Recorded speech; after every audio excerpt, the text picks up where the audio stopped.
మాటగా గురువు ఏం చేస్తాడంటే నీ పరిచయం చేస్తాడు, దైవ పరిచయం చేస్తాడు, అదృశ్యం అయిపోతుంది.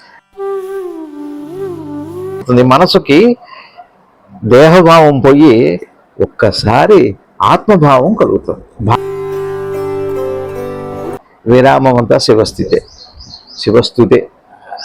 శివస్థితి అంటే మౌనమే శివ స్థుతి.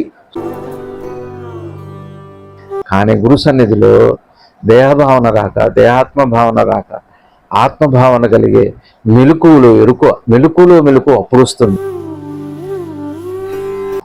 దైవం మీకు తురియంలోనే తెలుస్తాడు, ధ్యానం మీకు తురియంలోనే తెలుస్తుంది. కానీ గురువుని 3 క్షేత్రాల్లో చూడొచ్చు. ఒక చిత్రం ఉంది. ఒక సదుద్దేశంతో, శుభేచ్ఛతో, పవిత్రతతో, చిత్తశుద్ధితో, గురుభక్తితో, దైవభక్తితో మనసు ఆ నామస్మరణతో పవిత్రమయ్యి ఒక చిత్రమైన యోగ స్థితి లభిస్తుంది.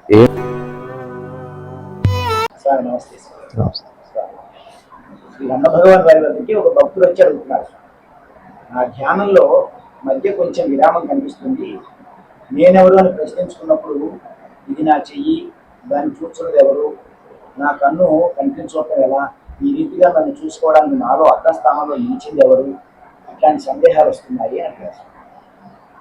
భగవాన్ అన్నారు, అలా అయితే విచారణ ఎందుకు, నీకు కష్టం కలుగుతుందని ఎందుకు అనుకుంటున్నావు, నీవు ప్రశాంతంగా ఉండగలిగావు కదా, నీ ప్రశాంత స్థితి నుండి ఎందుకు బయటకు వస్తున్నావు అని అన్నారు.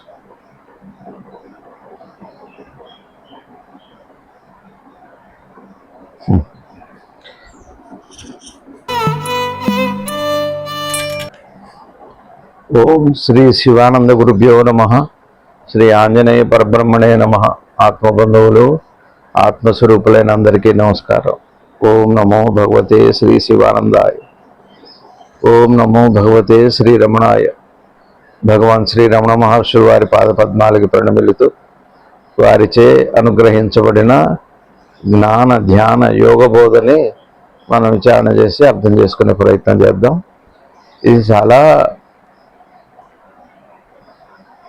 ప్రశ్న మనకు అర్థమైంది, సమాధానం కూడా అర్థమైంది. అయితే పదాల్లో ఉన్న గంభీరత, ఆ లోతు, అంతరార్థం అవి అర్థం కావాలి. పెద్దలకు అర్థమవుతుంది. ప్రస్తుతం మనలాంటి సాధకులు ఏంటంటే పదే దాన్ని విచారణ చేసి మనం అర్థం చేసుకునే ప్రయత్నం చేయాలి. ఎవరో భక్తుడు అడుగుతున్నాడు, నేను ధ్యానం చేసుకుంటే కాస్త మౌన స్థితి వస్తుంది, లోపల ఒక నిర్మలమైన మౌన స్థితి వస్తుంది, ఆ తర్వాత విరామం కనిపిస్తుంది.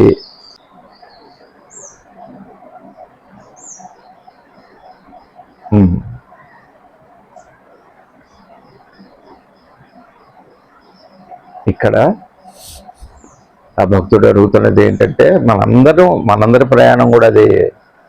ఇప్పుడు మనకి ఏంటంటే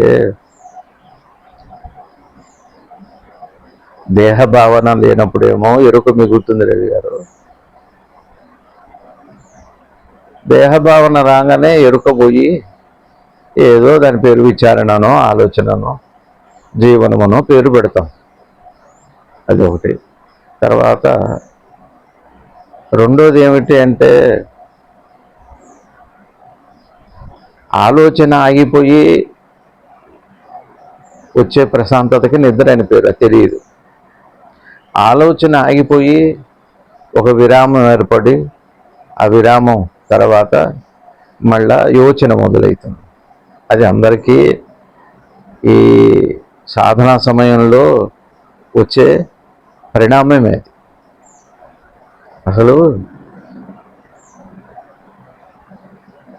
మనకి నిద్ర ఆహ్వానిస్తున్నప్పుడు ఆలోచనలు చిన్నగా ఆగిపోయి నిద్రలో లయమైపోతుంది. అలానే ధ్యానం ఆహ్వానిస్తున్నప్పుడు ధ్యానం వచ్చి ఏకాగ్రతలో ధ్యానం వచ్చి లేదా మంత్రజపంలో శ్రద్ధాభక్తితో చేసేటప్పుడు దాని పరిణామం ఏమిటి అంటే ఒక మౌన స్థితి ఏర్పడుతుంది. దాన్ని విరామము అంటాం. ఆ భక్తుడికి కూడా అలా జరిగింది. ఆ విరామం తర్వాత ఏమవుతుంది అంటే ఇంకా కొంత పరిణితో లేకపోతే ఇంకా జపం కొనసాగించడం వల్ల ఆ ప్రశాంతతే అక్కడ నిన్న మనం చెప్పుకున్నాం. ఆ, భగవాన్ రమణ మహర్షులు వారు చెప్పారు. ఏం చెప్పారు? సద్రూపము చిద్రూపము అని. సద్రూపము చిద్రూపము అంటే ఆనందం. ఇప్పుడు మనకేమవుతుందంటే ఒక మంత్ర జపం చేస్తున్నప్పుడు చిన్నగా దేహస్మృతి పోయిన తర్వాత, దేహభావన పోయిన తర్వాత కొంతసేపు మంత్రభావన ఉంటుంది. మంత్రభావన తర్వాత మళ్ళీ విరామం వస్తుంది. ఒక మౌన స్థితి కొద్దిసేపు, ఎంతసేపు ఉంటుందో తెలియదు. నిద్ర ఎంతసేపు ఉంటుందో ఎవరికి తెలుసు? కలగా మారచ్చు, లేకపోతే మెలకువగానో మారచ్చు. అలాంటిదే స్వప్రయత్నంగా లోపల పరిణామం అది. ధ్యానంలో అంటే ఈ ప్రయాణంలో జరిగేది అది. అక్కడ ఆ విరామం తర్వాత ఏమవుతుంది అంటే సహజ స్వరూపమైన మన ఎరుక అనుభవంలోకి వస్తుంది. అక్కడ మెలుకు వస్తుంది కేవలం గురువుల అనుగ్రహం. అదే నిన్న నేను చెప్పాను, ఆ చిత్ శక్తి. ఆ చిత్ ఏమవుతుందంటే ఇక్కడ మనకేం జరుగుతుంది అంటే చిత్రమైంది. మనకి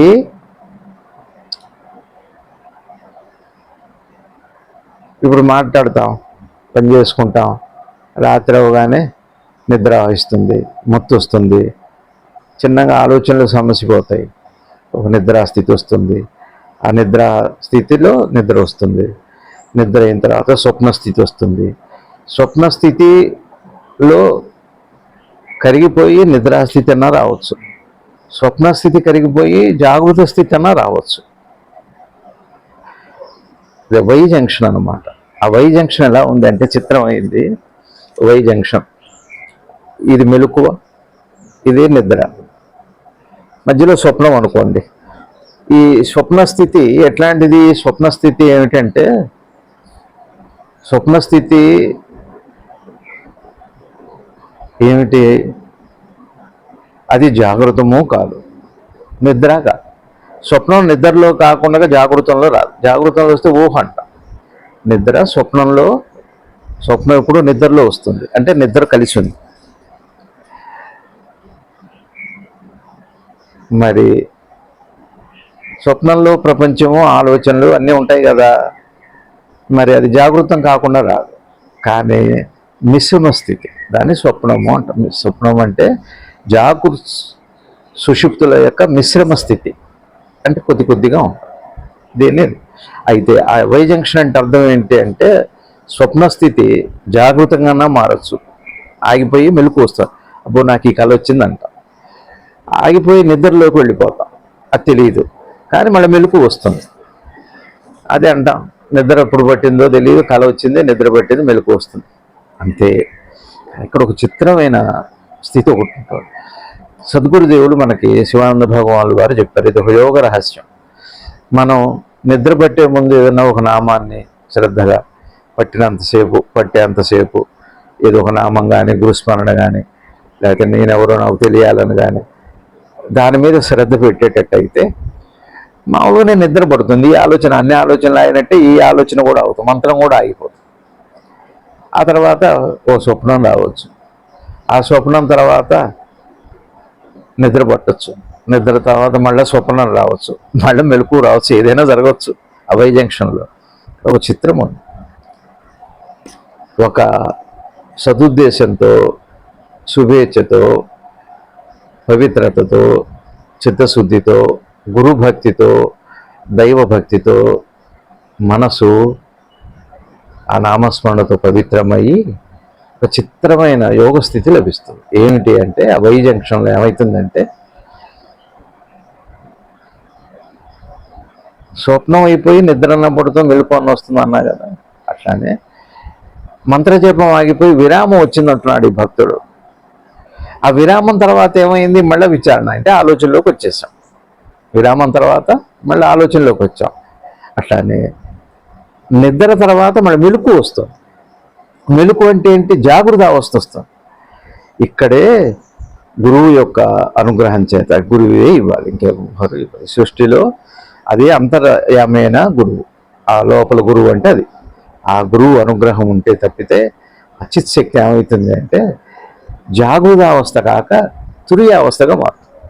అంటే ఏం జరుగుతుంది?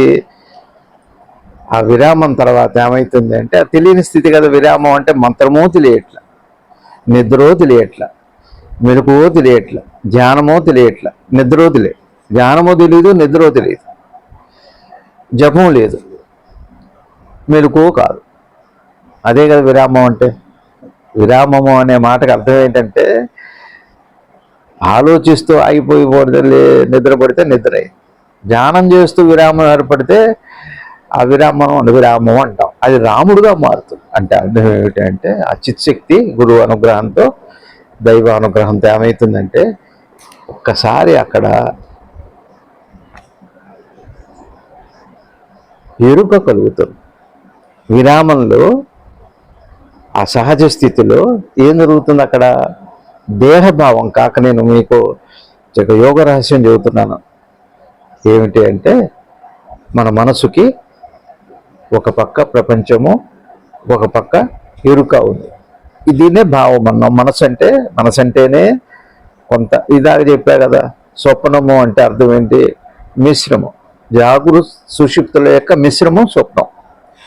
ఇక్కడ మనసు అనే మాటకు అర్థం ఏమిటి అంటే ఎరుక, దేహముల యొక్క మిశ్రమం. దాన్నే మనసు అంటున్నాం, భావం అంటున్నాం. అయిందా? అయితే నిద్రన్నా పడుతుంది, లేదా స్వప్నం వస్తుంది, లేకపోతే మెలకు వస్తుంది. ఇది తప్పితే మనకు ఇంకొక అవస్థ తెలియాల. తురియమనే ఉందా? ఇక్కడ ఏం జరుగుతుందంటే ఒక్కసారి ఆ విరామం తర్వాత, విరామం అన్న పదం వాడారు చూడండి. విరామం అంటే కొంత స్పృహ ఉంది అని అర్థం. పూర్తిగా జాగృతం కాదు, నిద్ర కాదు.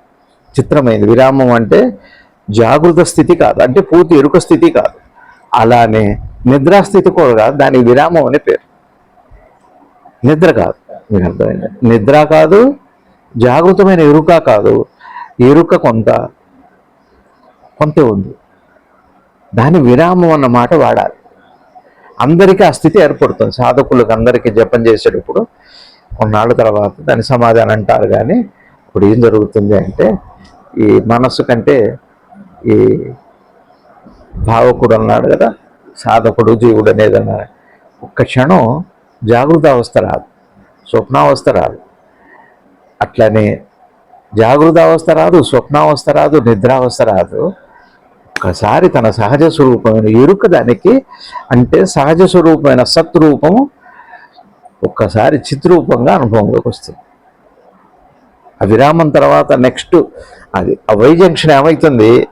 జాగృతంగా మారదు, స్వప్నంగానో నిద్రగానో మారదు.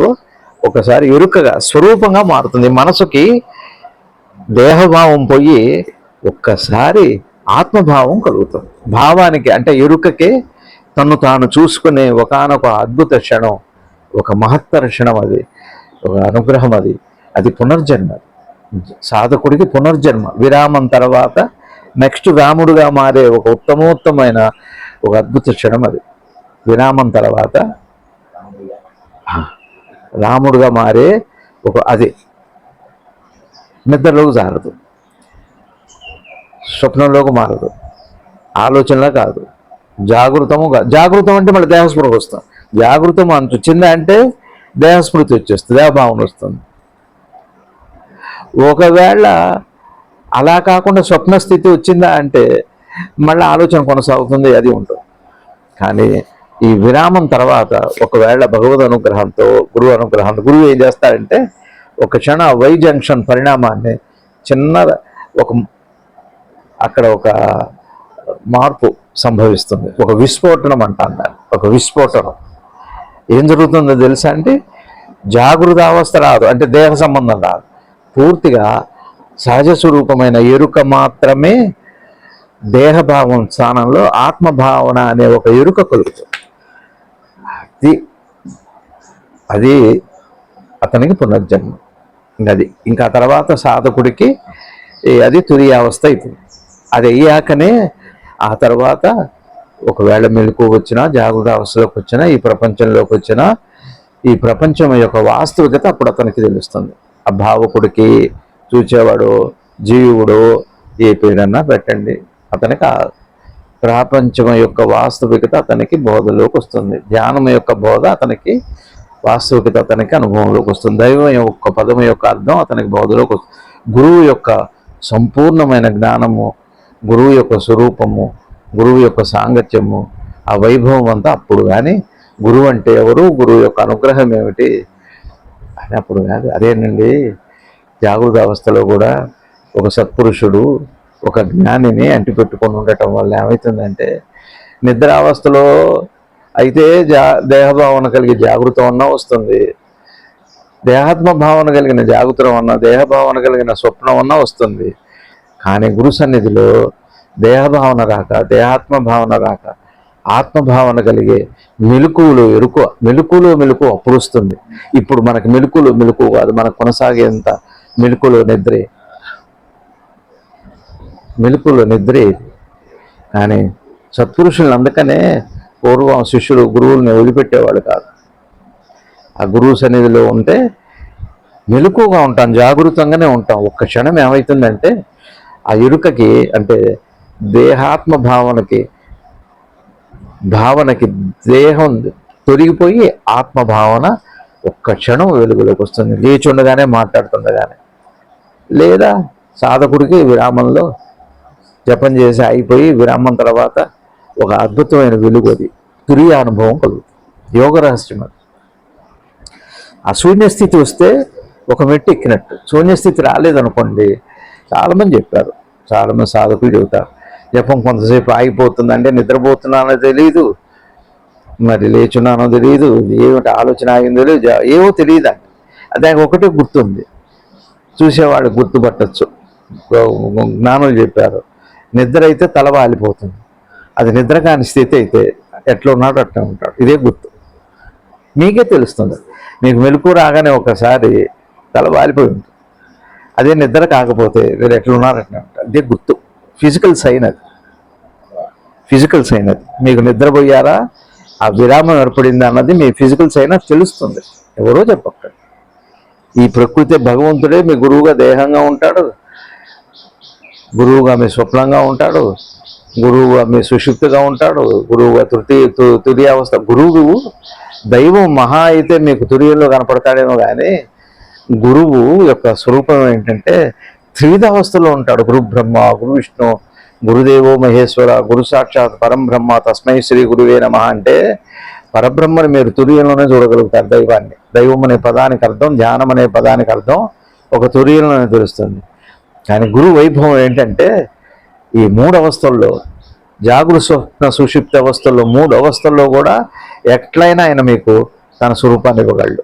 ఒక దైవం మీకు ఒక అవస్థలోనే ఇవ్వగలడు, గురువు త్రివిధ అవస్థలో ఇవ్వగలడు. అది గురువు వైభవం. అది గురు బ్రహ్మ, గురు విష్ణు, గురుదేవో మహేశ్వర. నిద్ర మహేశ్వరుడి స్థితి, స్వప్నం విష్ణు స్థితి, జాగృతం బ్రహ్మస్థితి, బ్రహ్మస్థితి. ఈ 3 అవస్థల్లో కూడా మీరు గురువుని ఆశ్రయించి అంటిపెట్టుకొని ఒక నీడలాగా వెంటపడాలండి ఆయన్ని. నా జ్ఞానమే కావాలి, నా జ్ఞానం తప్పితే నాకేం, ఊరికే తేపకొక సరే, అది వారి అభిప్రాయం, వారిది. నువ్వు ఏ అవస్థలో ఉండు, చివరికి తురియంలో కూడా మీకు గురువే కనపడతాడు. త్రివిధ అవస్థలోనే కాదు, 4వ అవస్థ తురియంలో కూడా అప్పుడు గురువు దర్శనం. ఇంకొక మాట చెప్పునా, మీకు తురియంలో దైవ దర్శనం మాత్రమే అవుతుంది. దైవ దర్శనం తర్వాత, ఆత్మానుభవం తర్వాత త్రివిధావస్థల యొక్క తాత్పర్యము, అట్లానే తురియావస్థ యొక్క తాత్పర్యం కూడా గురువు అనుగ్రహంతో 4 అవస్థల స్థితి. గురువు 4 అవస్థల్లో కలిపి ఉంటాడు. గురు బ్రహ్మ, గురు విష్ణు, గురుదేవో మహేశ్వర, గురు సాక్షాత్ పరం బ్రహ్మ, తస్మై శ్రీ గురువే నమః. మీకు అర్థమవుతుందా? దైవం మీకు తురియంలోనే తెలుస్తాడు, ధ్యానం మీకు తురియంలోనే తెలుస్తుంది. కానీ గురువుని 3 క్షేత్రాల్లో చూడొచ్చు. ఆ తురియావస్థ అనుభవం పోయిన తర్వాత దాని తాత్పర్యమే గురువుగా మీకు అనుభవంలోకి వస్తాడు. ఆ గురువు ఇక మీకు బాహ్యాంతరాల్లో, భువన భాండాల్లో, 14 భువన భాండాల్లో గురువు తప్ప ఇంకొక వస్తువు లేదు. ఎట్టు పెడతామండి అట్లాంటి గురువుని, అట్లాంటి సద్గురువులు.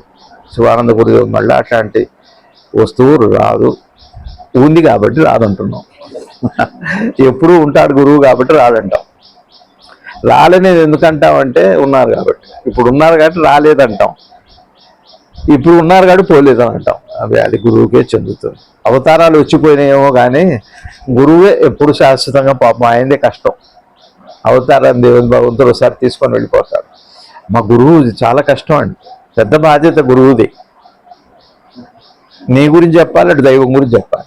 గురువు ఏం చేస్తాడంటే తన గురించి చెప్పుకోడు ఎప్పుడు కూడా. సద్గురువు ఎప్పుడు కూడా నేను అది చేశా, సునామీ లేపా, అది లేపా, మీకు జబ్బులు తగ్గించా, మీకు అది చేశా, మీకు లవ్ మ్యారేజ్ చేసా, పెళ్ళిళ్ళు చేసా, మీకు పిల్లలు, ఇవి గురువు చెప్పే మాటగా. గురువు ఏం చేస్తాడంటే నీ పరిచయం చేస్తాడు, దైవ పరిచయం చేస్తాడు, అదృష్టం అయిపోయి నిన్ను పూర్తిగా కర్పూరంలా చేస్తాడు గురువు. నిన్ను బొగ్గులా కాదు, కర్పూరంలా మారుస్తాడు.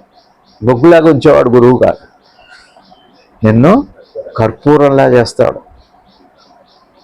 ఇంత అద్భుతమైన గురువు దొరకటం, ఏ పూర్వపుణ్యం ఉంటేనే గుర్తుపడతాం సద్గురువులు కూడా. దానికే గురువుని ఆశ్రయించాలి. కానీ ఉంటాయి ఏవో ఆరోగ్యాలు అనారోగ్యాలు, ఇవి లోక వ్యవహారం. జాగృతంలో ఎందుకండి, జాగృతంలో బాధ పెట్టింది సుఖ పెట్టింది నిద్రలో ఉండట్లేదు, నిద్రలో పొందిన ఆనందం శాంతి ఇది జాగృతంలో ఉండట్లేదు. ఏది మాత్రం నిలబడుతుంది రవి గారు? ఈ వచ్చిపోయేదాని యొక్క సత్యం చెప్పేది తురియం అనే మాటకు అర్థం ఏంటంటే అది ఒక అవస్థ కాదు.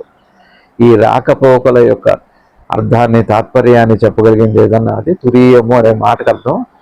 వీటి మొత్తం అర్థాన్ని వివరించగల శక్తి దీనికి, అది గురువే. గురువు వైభవం వర్ణించడానికి ఎవరి వల్ల కాదు. గురువుని ఏదో ఒక అరగంట పట్టుకొని ఏదో ఆయన పేరు తెలుసుకోవటం లేదా ఆయన అనుసరించాను అనుకోవటం అన్నది చక్కగా మెట్టది, ప్రాథమిక స్థాయి మాత్రమే. కానీ గురుతత్వం అన్నది చాలా చాలా చాలా విశిష్టమైనది. అందుకని భగవాన్ ఏం చెబుతున్నారంటే అక్కడికి వెళ్ళాడు కదా, ఆ విరామం వచ్చాక ఇప్పుడు ఏం చెబుతున్నారు చూడండి గురువు భగవాను. అంటే ఇక్కడ చూడండి అక్కడే ఉండొచ్చు అనే భగవాన్ ఉద్దేశం. ఆ విరామంలో నీకు చేతన అవుతుందా? మనందరికీ నిద్రగా నచ్చేది, లేవబుద్ధి కాదుగా. మరి ఎందుకు లేస్తున్నావు? మరి విరామంలో నుంచి నీ సంకల్పంతోనే బయటకు వస్తున్నావా? స్వప్నంలో నుంచి కూడా ఒక మంచి స్వప్నం గురువు కనపడతా, ఏదో నీ ప్రేయస్ కనపడవచ్చు కళ్ళు, లేకపోతే ఒక మంచి సుందర క్షేత్రంలో ఉండవచ్చు. సడన్గా కళ అర్ధాంతంగా అయిపోతుంది. ఏమిటో ఎవరో తట్లేవి, ఈ కోపం కూడా వస్తుంది, బాధ అనిపిస్తుంది. ఈ నీ సంకల్పం ఎంత అందులో? అదేనా భగవాన్ చెప్పేది? మాట అయితే అట్లా నువ్వు అక్కడే ఉండొచ్చు కదా, ఎందుకు యువతలకు వచ్చి ఆలోచిస్తున్నావు, యోచన చేస్తున్నావు అంటున్నారు. దీని అర్థం అది కాదు రవి గారు. పరమార్థం ఏమిటి అంటే విరామ స్థితి వచ్చింది కదా పరమాత్మ దయతో గురువు అనుగ్రహంతో. విరామ స్థితికి విరామము అంటే విశ్రాంతి. విశ్రాంతి కాకుండా దానికి వ్యతిరేక పదం ఏంటి? విశ్రాంతికి వ్యతిరేక పదం శ్రమ. శ్రమకి విశ్రాంతికి తేడా ఏమిటి చెప్పండి? శ్రమలో కష్టపడతాం, మానసికంగా శారీరకంగా కష్టపడతాం. ఏదో ఒక వస్తువుతో ఆలంబన చేసుకొని ఉండాలి. ఏనుగు కదులుతూనే ఉంటుంది తొండం, దానికి ఏదో గొలుసు ఏది ఇస్తే అటు పట్టుకొని ఉంటుంది. విశ్రాంతి అంటే అర్థం ఏంటి? శరీరానికి మనసుకి కూడా, మనసుకి ఆలోచన కానీ శరీరానికి పని కానీ లేకపోతే అది విశ్రాంతి. అది కాకపోతే వ్యతిరేకం ఏంటి? పని, శ్రమ. ఇక్కడ భగవాన్ ఏమంటున్నారు? ఆ విరామంలో ఉండకుండా నువ్వు ఎందుకు యువతలకు వచ్చావు, ఇవంతా ఎందుకు చేస్తున్నావు అని అంటున్నారు. మరి వాడి చేతిలో ఉందా? ఇప్పుడు అదేగా బాధ. అందుకనే భగవాన్ దగ్గర అంటే విశ్రాంతికి శ్రమకి ఒకవేళ మీకు అర్థం తెలిసేటట్టయితే, అలానే విరామానికి ఆలోచనకి ఉన్న తేడాన్ని చూడకుండా మళ్ళీ ఆలోచనలు పడతావు, ఎందుకు ఇదంతా ఎందుకు చేస్తామని అంటున్నారు భగవాన్. రహస్యం అది, యోగ రహస్యం ఏమిటి అంటే అక్కడ మరి అదే మాట ఎందుకు చెబుతారు? ఉండకుండా ఎందుకు యువతలకు వచ్చావంటే మన చేతుల్లోనే ఉందా? 10,000 సంవత్సరాలు సమాధిలో ఉంటే కూడా బయటకు వచ్చేస్తారు. వాళ్ళ చేతిలో లేదు రవి గారు. జన్మలాగానే ధ్రువుడు అలానే జరిగింది అంటారు పెద్దలు, నారాయణమూర్తి. మన చేతిలో లేదండి జన్మ కానీ, మెలకు కానీ, స్వప్నం కానీ, సుషుప్తి అవస్థలు మన చేతుల్లో లేవు. ఎప్పుడు దేంట్లోకి మారుతామో మనంత నాటకీయంగా, మనంత నటకుడు ఈ బొమ్మను చేసి ప్రాణం పోసి ఆడేవు నీకిది వేడుక. వేడుకను అర్థం చేసుకోవాలి రవి గారు, వేడుకోలు కాదు.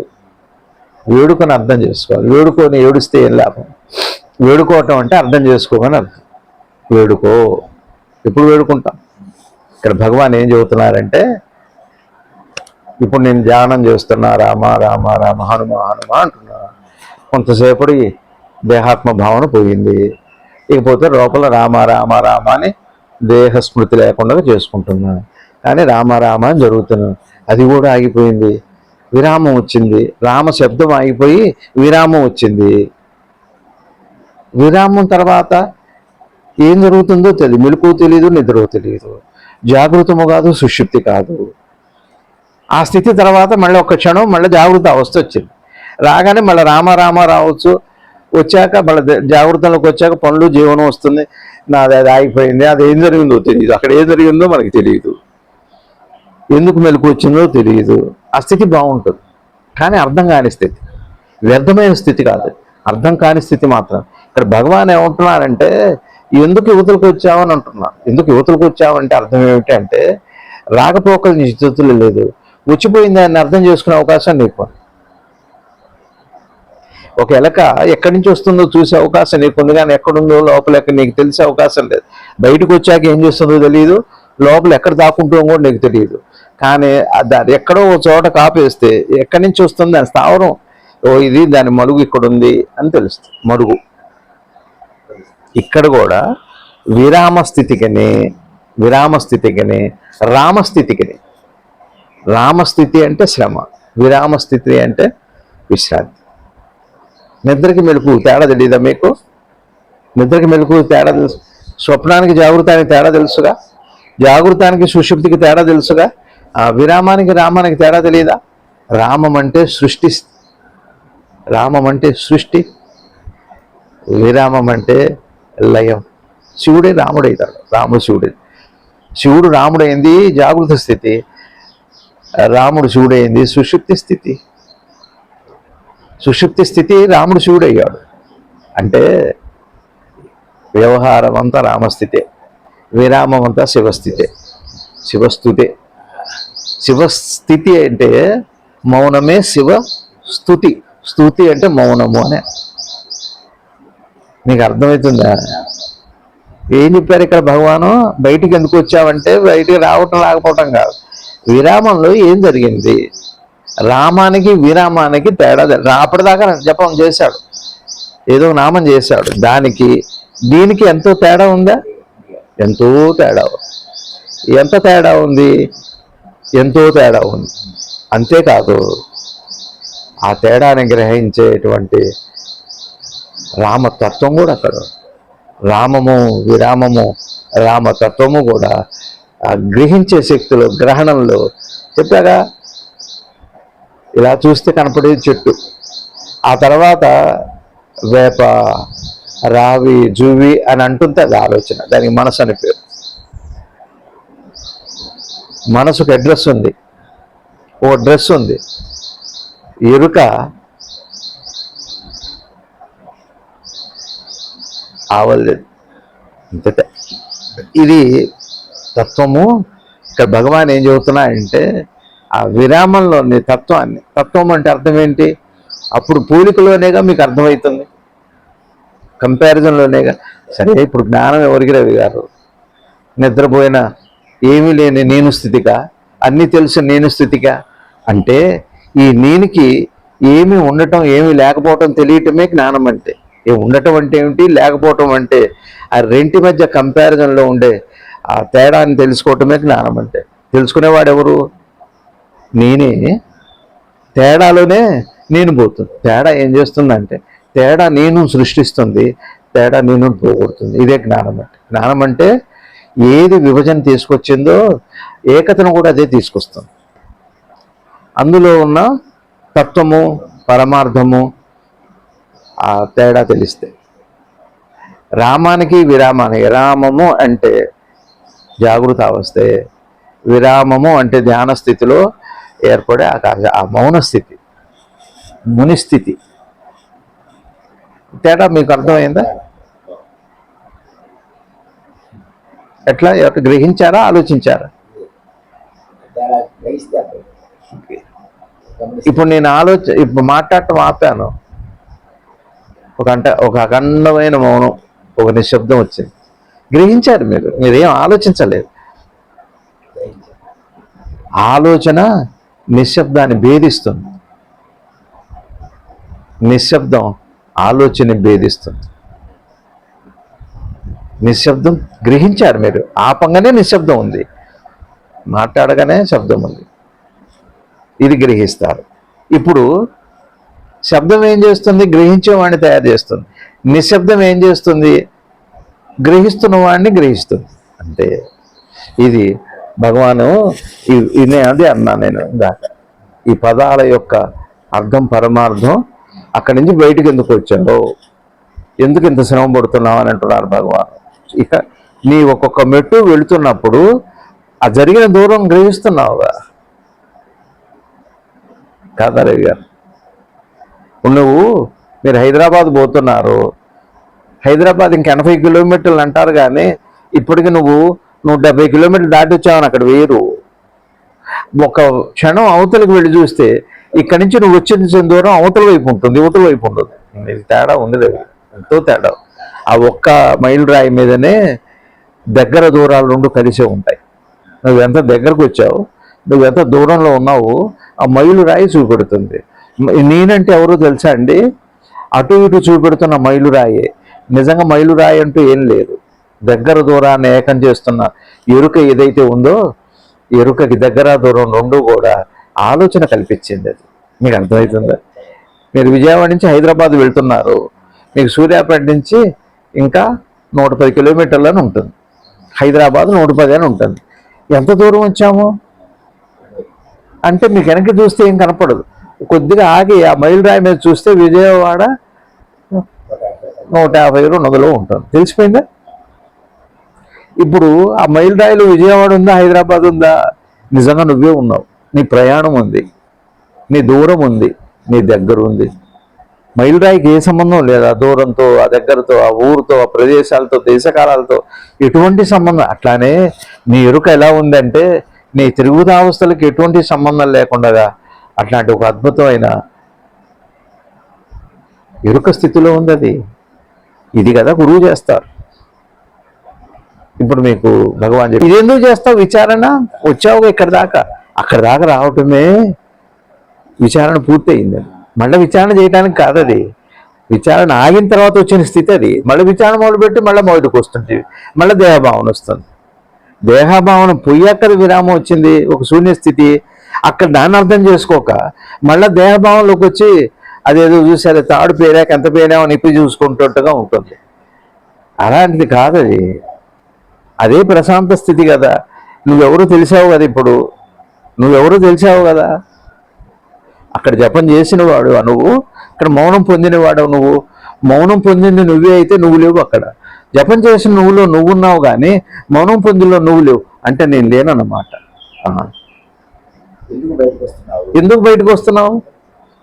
ఎందుకు బయటకు వస్తున్నావు అంటంలో నీ ప్రమేయం చెప్పట్లా, బయటకు వచ్చిందే నువ్వు అని. ఈ నువ్వు నేను అనేది ఎవరో కాదు, ఇదే. ఈ ప్రయత్నం పేరే నేను నువ్వు అంటే గానీ, ఈ ప్రయత్నం పేరే నేను నువ్వు అంటే గానీ నువ్వెందుకు వచ్చావు? నీ చేతిలోకి తీసుకోమని కాదు, ధ్యానం నీ చేతిలోకి తీసుకోమన్నా. నువ్వెవరో తెలుసా అండి? ఇదే, అది కాదు. అక్కడ నువ్వు లేవు. ఈ నువ్వు నేను అని అర్థం చేసుకోవటానికి మళ్ళీ నువ్వుగా ఎందుకు తయారవుతున్నావు? సూటిగా భగవాన్ అడుగుతున్నా, స్థితి నుంచి ఎందుకు బయటకు వస్తున్నావు అంటే, నాకెందుకు వస్తున్నాయి ఆలోచనలు, ఇవంతా ఎవరు అన్నాడు విచారణ చేస్తున్నాడే. మళ్ళీ నువ్వు ఇదిగా ఎందుకు మారుతున్నావు? అక్కడ నువ్వు లేవు కదా. ఈ నువ్వంటే ఇదే, ఈ ప్రయత్నమే, ఈ ప్రయాసే, ఈ ఆలోచనే, ఈ చూసేవాడే. నువ్వంటూ లేవురా బాబు, అదే నువ్వు అని చెప్పకుండానే ఒక అద్భుతమైన ఒక జ్ఞాన భిక్షని మనకి ఈ రోజున మనకి ప్రసాదంగా అనుగ్రహం చేశారు. అట్లాంటి సద్గురువులు రండి గురువు గారు. ఏ జన్మ పుణ్యమో ఒక్కసారి ఒక పరిదర్శనమైనా చాలండి. అట్లాంటి మహత్వ వస్తువుని మనం దర్శించాం ఈ సమకాలీన కాలంలో. అటువంటి మహనీయ సత్పురుషులు త్రివిధావస్థలకి సాక్షి, త్రివిధావస్థల్లో తురియంలో కూడా ఉండే 4 అవస్థలను విడమర్చి 4 అవస్థల్లోనూ ఉండగలరు. అందుకని అన్ని లోకాలు నాకు ఒక్క క్షణంలో ఎవరికంటే అర్థం ఏంటంటే ఇదే. మీకు అర్థమవుతుంది గారు. నేను మౌనంలో ఉన్నాను, విరామం పొందానని నేనేం చెబుతున్నా. నేను విరామం పొందానన్నావు కదా, అక్కడ నువ్వు ఉన్నావా? లేదు. ఇక్కడికి వచ్చాక మళ్ళీ ఇదంతా చేస్తున్నావు, ఇదే నువ్వు అంటే. అసలు నువ్వు విరామమే. నేను లేని విరామం పేరు రామం నేను.